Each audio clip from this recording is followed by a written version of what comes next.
What's up, mga Mariko, Parikoy? We're back on business. Ano bang bago sa atin ngayon?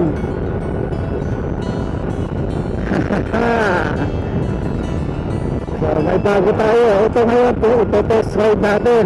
Ito, yan o. Punta tayong Paranglan Nueva Ecija. Bibili lang ako gatas sa kalabaw. Habang tinetest ride natin itong bago natin Kinko Like 125 Italia.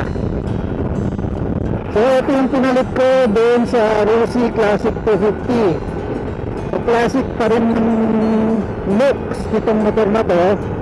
Siyempre mahilig tayo sa classic. So Kinko Like 125. So 125cc ang motor. Ang lamig. Woo! Ang ginaw.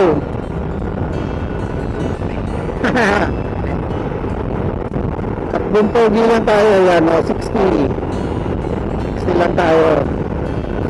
Kasi braking pa lang. Ayaw naman natin bigyan itong motor. May truck, laki. Overtake. Woo! Woo! Meron pa isa sa likod. Overtake lang ba eh. Naku, baka butan ko yung doon sa paakyat. Mabitin ako. Di bale, naka-automatic naman tayo ngayon. Hindi kagaya ng Rossi Classic 250 manual. Although wala naman ng problema sa manual, mas masarap lang ganito pag automatic, pang tamad. Pagka tinatamad ka, mag-automatic ka. So bakit ba Kinko ang ginawa ko? Hindi Vespa. Mahilig din naman ako sa classic. Vespa, Lambretta, mayroon din sila, di ba? Sila yung mga pioneer, sila yung mga nangunguna sa mga classic bikes eh. Mga scooter, classic scooter. Di ba? So ang dahilan lang yan, practicality. Kasi dito sa Nueva Ecija lang naman itong mag-stay itong motor. Eh wala namang mga dealer ng Vespa at Lambretta dito. Saka kung makakuha man ako, halimbawa kumuha ako sa Manila, daling ko dito, saan ako magpapaservice? So dadalhin ko ulit sa Manila. So practicality lang talaga. Dito maraming Kinko service center. So malalapit lang, pwede kong puntahan. Hindi ako mahirapan. Diba?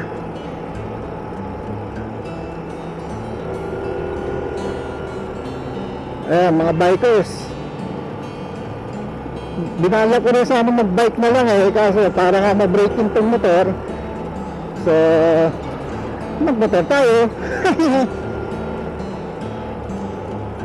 Ba? Ngayon sinasabi ko kanina oh, mabibitin tayo dahil sa truck. May usok. Ano pa bang dahilan? Bakit classic pa rin na scooter ang kinuha ko? Siyempre, sinabi ko nga kanina, bukod sa mahilig ako sa mga classic looks, yung mga gear ko kasi pang classic. Alam naman, bumili pa ako ng mga bagong gear, mga helmet, jacket. Eh, turn mo sa classic na bikes yung mga gear ko. Kaya, talagang practicality.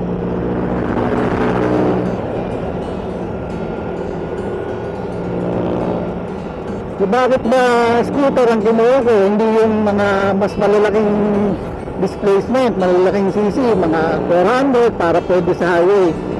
Eh, ang dahilan lang din eh, dito lang ito naman ito gagamitin. Hindi naman ako magpapakalayo-layo. Tsaka ayoko ng malalaking displacement. Mahirap na, syempre pagka malalaking displacement, matutempt ka dyan eh, mabilis. Minsan makakalimot ka sa pag-iingat. Kailangan kasi medyo i-bubuit mo ng konti yung motor. Eh, hindi natin masasabi, wag naman sana, baka matsyempohan, diba? Kaya mas maigi na yung ganito maliit na sisi. Enjoy mo na yung ride, diba? Enjoy the view. Takbong pogi kung tawagin. Chill lang. Kagaya na yun, okay po, takbo ko, 50 lang. Enjoy na enjoy, pinifeel ko lang hangin. Pinifeel ko lang yung yung pakiramdam ng, alam mo yun, yung tumatama yung hangin sa katawan, malamig na hangin, tapos yung solo ka sa kalye, yung may freedom, ganyan. Enjoy the view, diba? Saka itong scooter kasi relax ka lang eh, hindi mo na iisipin yung pakambyo-kambyo pa, wala ka nang iintindihin.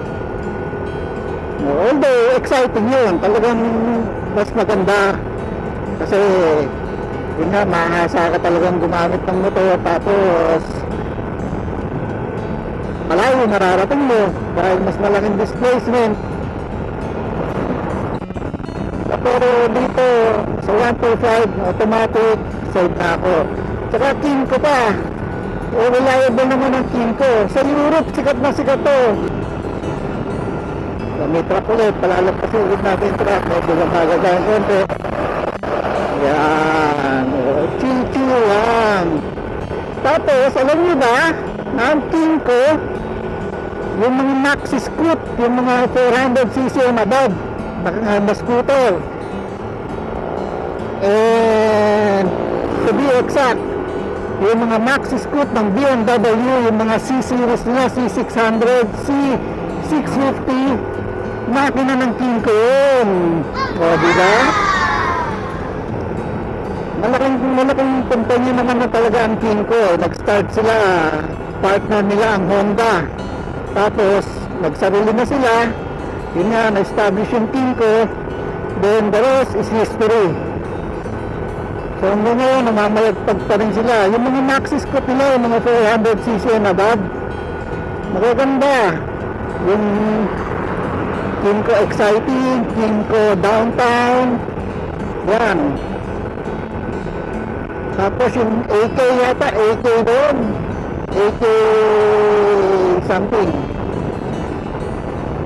Pang malakasan ninyo yung mga pwede sa highway.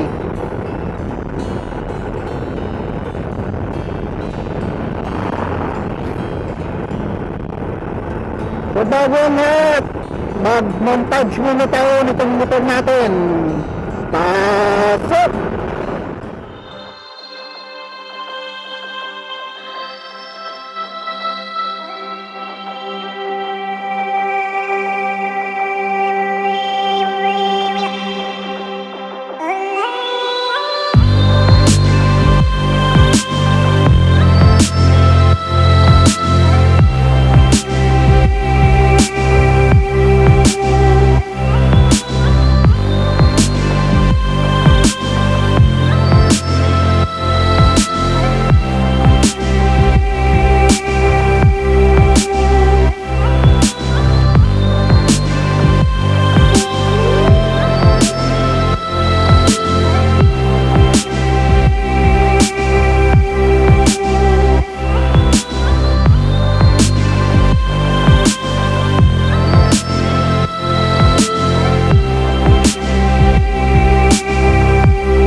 Bibili sana meron gatas ng kalabaw. Kagaya yung dati yung biyahe ko, walang gatas ng kalabaw. Yung dala ko yung Rusi Classic 250, wala akong nabili.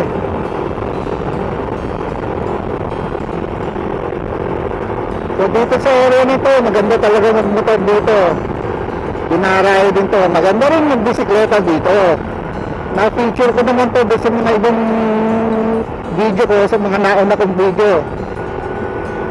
So, kung lugar kasi na to, bulubundukin. Tapos, rolling lang naman. So, taas baba. Tapos yan, zigzag. Pero, marami din truck. Daanan kasi to papuntang Nueva Vizcaya. Woohoo! Ang lamig! Kapal naman jacket ko. Pumapasok sa dibdib, sa tiyan. Nalalamigay ang tiyan ko. Baka lalong lumaki. Ayan na, mabibiti na tayo sa truck. Kita yung dalawang kotse sa harapan. Hindi mahirapan na umovertake yan dito sa lugar na to. Kaya kasi nandiyan na yung yung paakyat.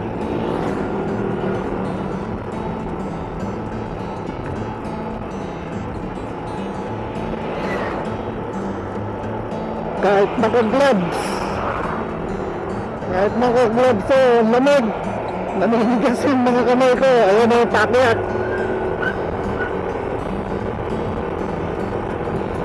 So, mabalik tayo dito sa King Light 125 Italia. Kasi parang special edition siya. Italian something. Mayroong sticker ng Italian flag sa gilid. Tapos, pwedeng overtake. May sticker ng Italian flag sa gilid. Yun lang. Tsaka E3, Euro 3 compliant na itong motor na to. So, walang problema dito sa emission. Ayos ang emission nito. Pero pagka lagpas daw sa kurbado na yan, dire-diretso na yan, isang mahabang diretso. Yung truck sa likod ko gusto overtake.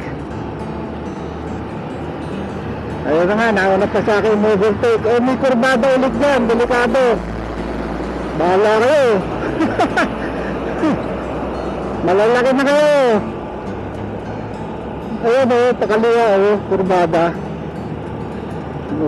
Pagka likudo sa pakaliwa ng kurbada na yan, isang mahabang diretso yan. So doon tayo may opportunity mag-overtake. Ang ganda, bundok. Kaliwa at kanan, bundok.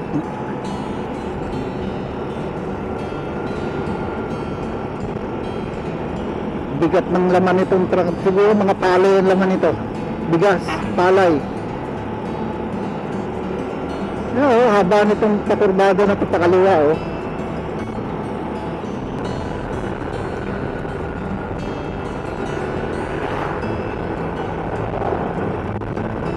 Sa ride, okay naman siya, malakas ang pick up kasi magaan naman ako. Magaan daw kung magaan naman talaga ako, malaki lang ang tiyan ko. Yung tiyan ko mabigat. Diba? Yung suspension niya parang yun lang ang may konting problema tayo. Hindi problema, medyo matigas. Nung una, inisip ko nga, baka matigas lang yung gulong. So, nilambutan ko yung gulong. Pero talagang, suspension. Nabasa ko nga ba sa mga group ng mga King Light owners. So, talagang, ina-upgrade nila yung suspension. Pero sa akin, okay na to. Para wala na tayong babaguhin pa. Hindi naman na natin ito i-customize dadagdagan lang natin ng accessories. So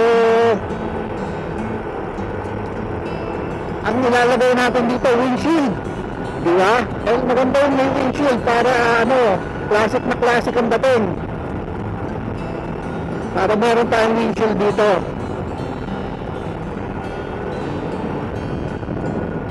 So yun lang naman, siguro maglalagay ako ng so puro ang gagawin natin dito, puro dagdag. Wala tayong babawas, wala tayong babaguhin. Dagdag, maglalagay ako ng parang carrier sa likod. Hindi yung parang leather na carrier sa likod. Leather bag. Pero para classic talaga ang itsura. Hindi yung mga top box o utility box. Although bagay yun dito, pero hindi ko type kasi yung ganun eh. Tsaka mas maraming mo ilalagay na yun. Pero ganun pa lang, mas gusto ko yung maliit lang yung leather na utility bag. Lalagay natin dito sa likod, sa carrier, sa likod. Kaya malapit na tayo sa bilihan ng gatas. Sana talaga meron. Hindi, sayang lang yung natin. Although, na-review natin itong motor. Sabi sa inyo, matigas sa suspension eh. Oo, ang laki na ng nilambot ko sa gulong yan. Pero, nabawasan ng konti yung harshness ng ride. Not harshness, spell harshness. Huwag na, baguhin ko na lang. Nabawasan yung tigas ng ride. Woohoo! Ang lamig talaga. Nililibang ko na lang yung sarili ko dahil giniginaw na ako. Walang gatas. Patay tayo dyan. Dito kasi yung miliyon ng gatas saka dito. Walang nagtitinda. Sus. Bale, punta pa tayo konti rin. Bago tayo, babalik na tayo. Pero konting ride muna, chill lang. Biker. Kuya, pagod ka na. Ganyan din ako dyan pagka dito na nga tayo. Sorry, kamoto na rin ako. Tsaka isa pa, masarap dito upuan, komportable. Ang lambot. Tamang-tama lang yung niya, yung comfort sa ating likuran. Saktong-sakto lang sa akin. Team ko like. So 125 is 125. Siyempre, kung may hangganan lang yan. Pero gaya nga na sinabi ko kanina, hindi naman ako mahilig sa racing, di ba? Banking, hindi naman tayo ganoon. So tamang-tama lang to sa akin po.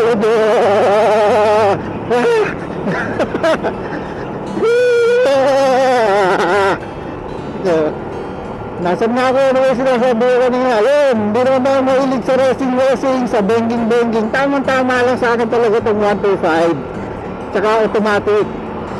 So napakasimple eh. Start mo, sakay, andar, ayun na. Preno ka na lang. Di ba? Wala ka nang hindun. Mas ma-enjoy mo yung ride. Sa bisikleta na lang tayo mabilis. Dahil doon tayo talaga sanay. Sobrang sanay noon. Diba? So dapat hanggang dito lang ako eh.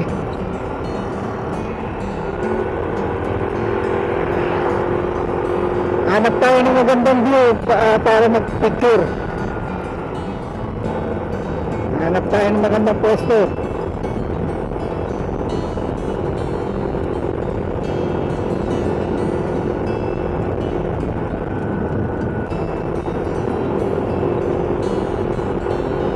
Usually dito ako huminto tapos nag-u-turn na ako. Pero hanap tayo ng magandang spot dito.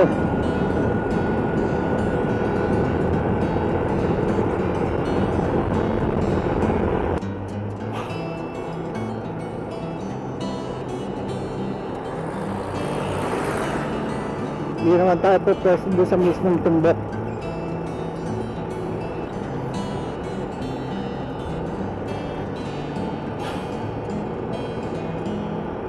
Kung tayo mag-u-turn, sakita natin yung ikutan natin. Dito na tayo. U-turn, U-turn, U-turn.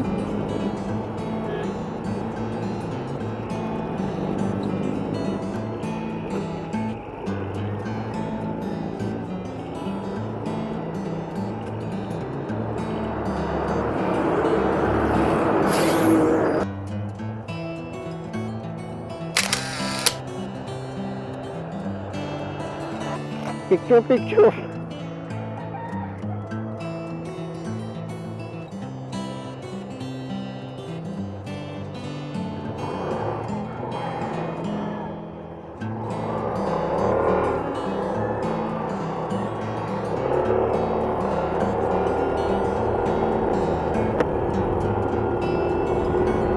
Hey, pabalik na tayo.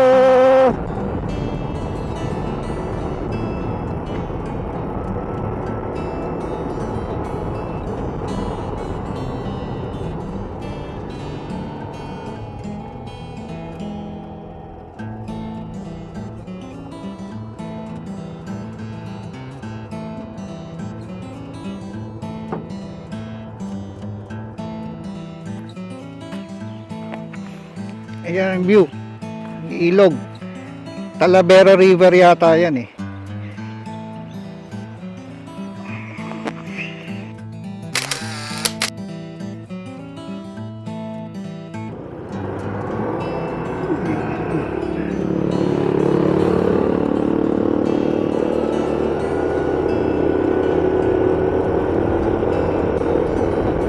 Alright.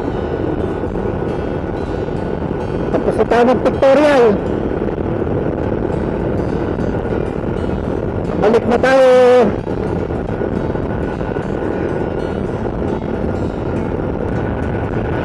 Ay, kala ko gatas. Gas tuloy na pala.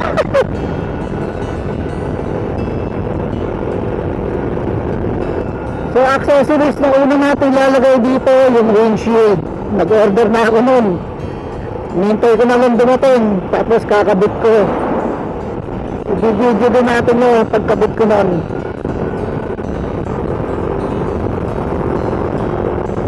Madali lang naman siya ikabit.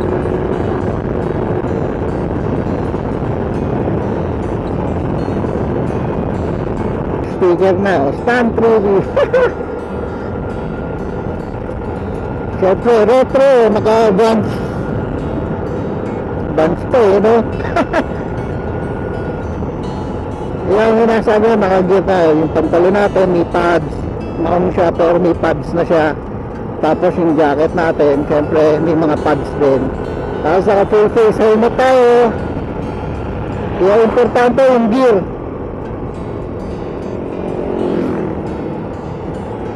Hindi pwedeng naka-shorts lang, naka-chinelas. Nung mga bata pa kami, ilog na yan. Yan. Doon, ibang doon, pababa. Magsiswimming kami dyan. Hanggang na yun, maganda pa tubig. Minsan malalim yan, minsan mababaw.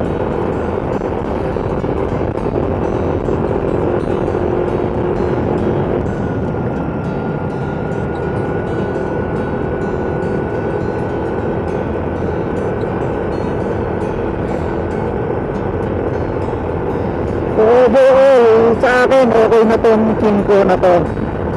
Maganda naman siya, good quality naman siya. Siyempre, mga iba, sabihin, gawa China na naman yan. Ano ba paki ko? Ang tagal-tagal na ng Kinko. Diba? Tagal-tagal na gumagawa ng motor niyang Kinko. Okay lang yan.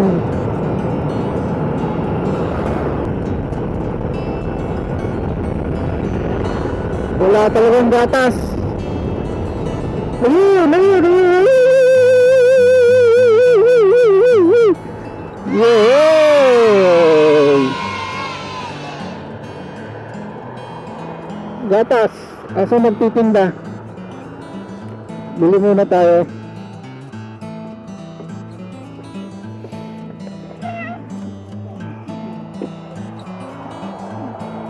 Kaso yung nagtitinda, minsan nakakatakot.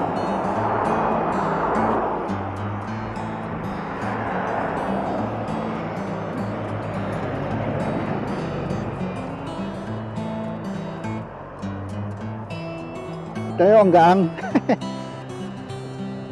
Asan po ang nagtitinda ng gatas? Mukhang kakukuha pa lang eh.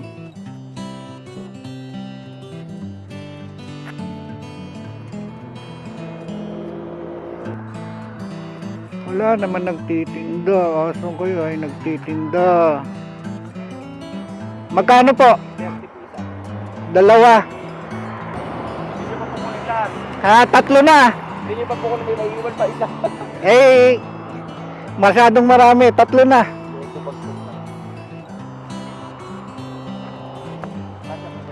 Kasi naman, pwede ba itong nakahiga?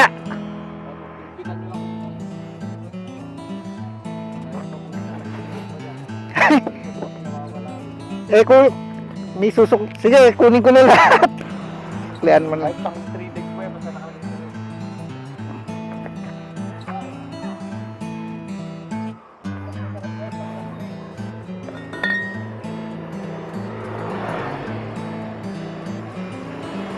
Kinuha na natin lahat. Ay.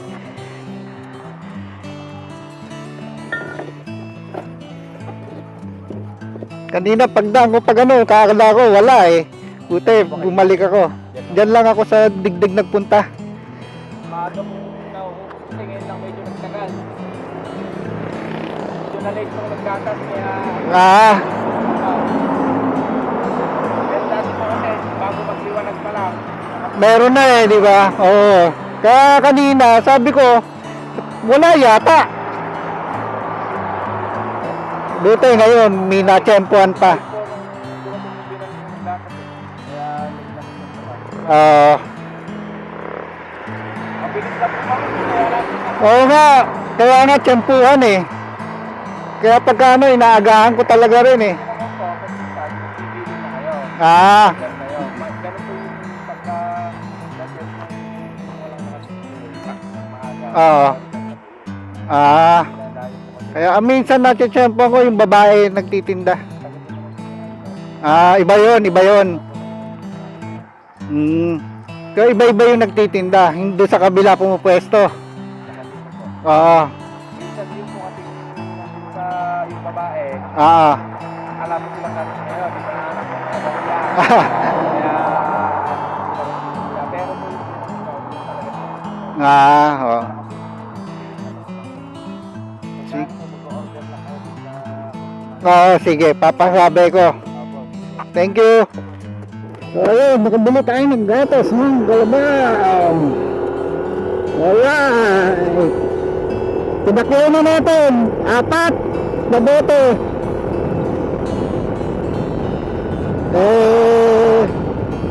Mahilig dyan si mother at si father sa gatas ng kalabaw.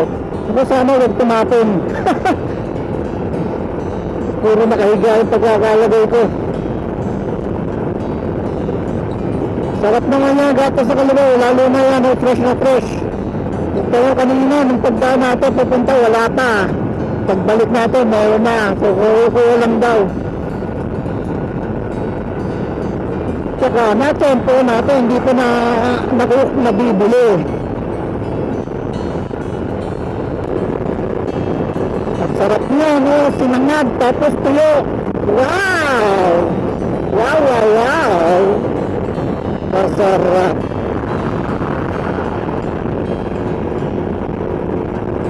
Masarap diya lalo sa kape.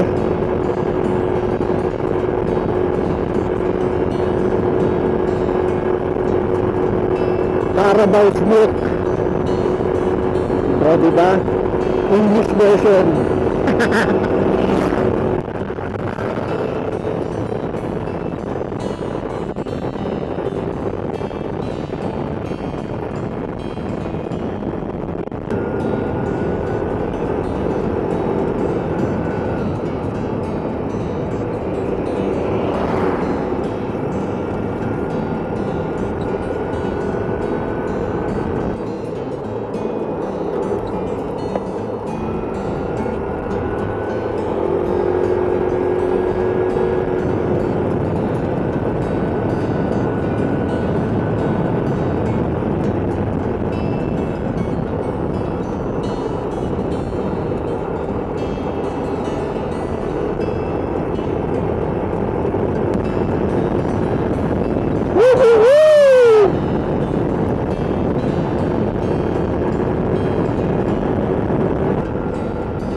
Busina tayo, busina! Busina!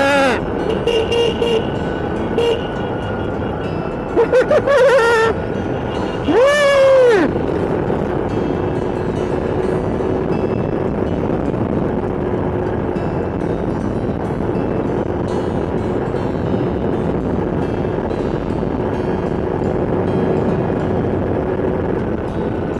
Magkakaroon pa rin tayo ng long term review nitong Kinko Light 125. So abangan lang natin. Bago ride ko nito, re-reviewin ko siya kung ano bang mga pagbabago sa ride niya, kung anong magiging problema, mga accessories na ilalagay natin sa kanya. Ayun, mag-update tayo lagi.